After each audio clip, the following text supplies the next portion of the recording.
लो जी। लो जी, good morning जी। क्या हाल चाल हैं? आज नाश्ता अभी कर रहे हैं। नाश्ते में क्या है आपको दिखा देते हैं। नाश्ते में है खुसखुस, खाने को है खुसखुस, और साथ में है चटनी चटनी एंड खुसखुस। और मैं जो है आज नाश्ता करूँ नाश्ता करने के बाद हम सुनते हैं आचार्य प्रसाद जी को। तो पहले नाश्ता करते हैं फिर सुनते हैं। नमस्कार। तो आइए सुनते हैं आचार्य प्रसाद जी को। नाश्ता वास्ता हो गया और आप बैठे हैं सुनने के लिए प्रशांत जी को। आप भी सुना करिए। इसका लिंक मैं डिस्क्रिप्शन में डाल दूँगा, आप ज़रूर देखिएगा। धन्यवाद। तो आइए चलते हैं। तो पर्सनल कुछ है कहाँ? बगल वाले को कोहनी मार दो, उसकी जगह पे घुस जाओ, उसे कमरे में शोर मचा दो, उसे कमरे में गंदगी करके चले आओ। कितनी अश्लील बात है। अभी भी बहुत घरों में ऐसा होता है। शादी कर देंगे, उसके बाद वो बड़ा बड़ा भद्दा कॉन्सेप्ट है सुहागरात, जहां दुनिया, समाज, परिवार ये मिलकर तय करते हैं कि दो व्यक्ति अब संभोग करेंगे। ये क्या हो रहा है? ये एनिमल हस्बेंड्री चल रही है। ये क्या है? ये मेरे लिए लगभग आर्टिफिशियल इंसेमिनेशन जैसा है। तो उसमें जाकर के दूसरे लोग जाके उनका बिस्तर सजा रहे हैं और तय कर रहे हैं कि हाँ अब आप दूल्हा दुल्हन अंदर जाएंगे। उसमें 5-7 कान लगाए खड़े रहते हैं। सीसीटीवी नहीं लगा देते, बड़ी बात है।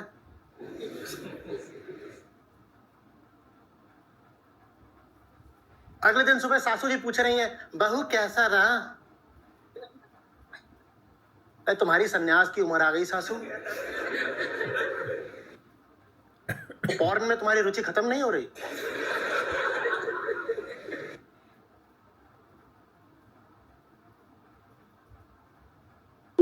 बहुएं घर में आ जाए, 2-3 साल बच्चा ना हो तो सासें उनको कोचना शुरू कर देती हैं। कुछ पर्सनल है? कुछ भी पर्सनल है हमारी जिंदगी में? बहू दूध कब देगी? भारत को ही नहीं, घरों को भी व्हाइट रिवॉल्यूशन की जरूरत होती है। बहू को धोने के लिए घर लाई थी। और तुम हो कौन एक मनुष्य होने के नाते दूसरे मनुष्य से ऐसा अश्लील सवाल करने वाली, या ऐसा अश्लील प्रस्ताव भी रखने वाली, या इशारा करने वाली? ये बात तो इशारों में भी कही जाए तो भी अक्षम्य है। तुम होती कौन हो ये बोलने वाली, पूछने वाली, जानने वाली? तुम्हारा क्या हक है इन सब मामलों में घुसने का? ये हमारी लोक संस्कृति है। अब इस लोक संस्कृति में हम दूसरे की निजता को इज्जत कैसे दे दें, जब हमारी ही निजता को आज तक किसी ने इज्जत नहीं दी। मवेशियों के मेले लगते हैं बड़े बड़े, जहां मवेशी बिकते हैं हजारों लाखों। वहां जानते हो मवेशी कैसे खरीदे जाते हैं? वहां पे भैंस खड़ी होगी तो वो जो जानकार भैंस के खरीदार होते हैं वो जाते हैं और भैंस के एक एक अंग में उंगली करके देखते हैं। कहते हैं इतना पैसा दे रहे हैं तो माल मस्त होना चाहिए। और अभी भी हमारे यहां होता है, लड़की देखने आ रहे हैं घर में, तो जो देखने आ रहे होते हैं उस पक्ष में, उस पार्टी में 1-2 फूफी ताई जरूर होती हैं।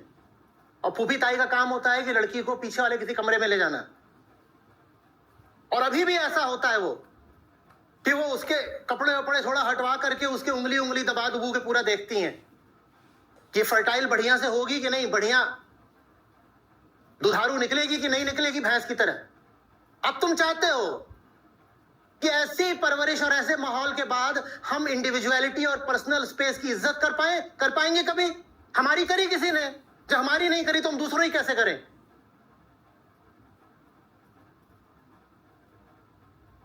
मैंने जिस पिक्चर को बोला था अभी थोड़ी देर पहले कि मैं देखने गया और मैं यूं ही रो रहा था, रो इसलिए रहा था, मुझे मेरे नाना याद आ गए थे। मेरा बहुत बहुत लगाव था उनसे। खैर वो अलग बात है। उसमें एक बिहारी परिवार की कहानी थी। लड़की का नाम था बिंदिया। वो पैदा होती है लेकिन लंदन में, पिक्चर का नाम है बिन्नी एंड फैमिली। तो अब है तो परिवार से पीछे ऐसे संस्कार से बिहारी हैं, पर वो पैदा लंदन में हुई है तो पूरी लंदन वाली हो गई है। तो कह रही है रिस्पेक्ट माई प्राइवेसी। उसने अपना कमरा लगा रखा है, अब वो टीनेजर हो गई है, 12वीं में पढ़ती है, तो उसने लिख रखा है नॉक बिफोर यू एंटर। और ये सब उसके कमरे में घुसे आते हैं तो रोज लड़ाइयां होती हैं। उनको समझ में नहीं आता कि कोई घर की लड़की ऐसा कैसे बोल सकती है कि मेरे कमरे में घुसने से पहले नॉक करो, परमिशन लो, कंसेंट लो। हमारे लिए ये सब एलियन कॉन्सेप्ट्स हैं। हम कहीं भी घुस सकते हैं, हम किसी से कुछ भी पूछ सकते हैं। अगला बच्चा कब होगा? Crude, vulgar. तुम कौन हो? तुम कौन हो? तुम कौन हो?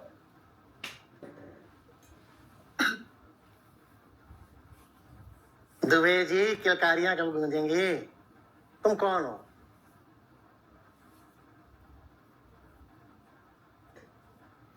किसी की नौकरी लगी है, उससे खुलेआम आके पूछ रहे हैं, तो ऊपर की कितनी हो जाती है? मैं तो जेल ना भिजवा दूं इस सवाल पे। सवाल समझ रहे हो? उससे पूछा जा रहा है तुम कितनी घूस लेते हो। ये कहां का सिविलाइजेशन है कि तुम किसी व्यक्ति से ये पूछ रहे हो उसके मुंह पे कि तू घूस कितनी लेता है? yes. तो ऊपर की तो हो जाती होगी ना ठीक ठाक। और कुछ बोले ना तो नहीं, मतलब महीने का लाख वाख तो ऊपर से उठा ही लेते होंगे।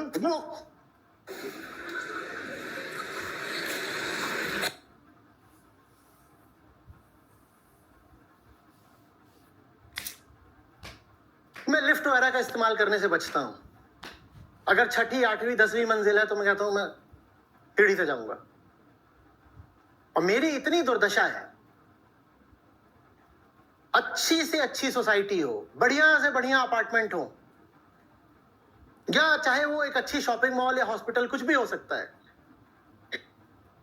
अब वहां चलते तो सब लिफ्ट से हैं। आप सीढ़ियों से जाएं तो वहां मिलता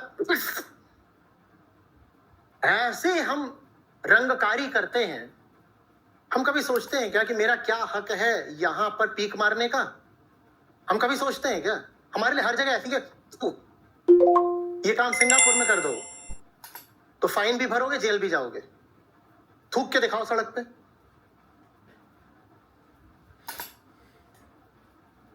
पूरे हक से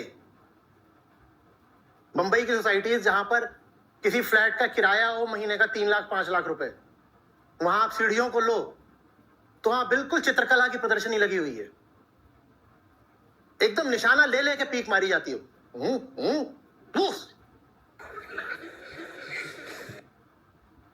हम सोचते हैं और ये मेरा हक है ऐसा करने का। मेरा हक है, मैं ऐसा कर सकता हूं। जब तुम्हारा हक है ये करने का, तो दूसरे भी फिर तुम्हारी निजता की इज्जत क्यों करें? निजता आती है जब आप सचमुच धार्मिक हो जाते हो। उसके लिए शब्द है आत्मा। जिसकी जिंदगी में आत्मा उतर आई, सिर्फ वो होगा जो अब निजता को इज्जत देना शुरू करेगा। भारत के साथ समस्या यह है कि भारत धर्म का पालना रहा। भारत से ज्यादा गहरी और ऊंची बात धर्म में किसी ने करी नहीं। लेकिन भारत में जितना धर्म को विकृत किया गया उतना और कहीं किया भी नहीं गया। और आप और भी इस बारे में सुनना चाहेंगे आचार्य जी को, तो ये आप देखिए उनकी यूट्यूब चैनल पे।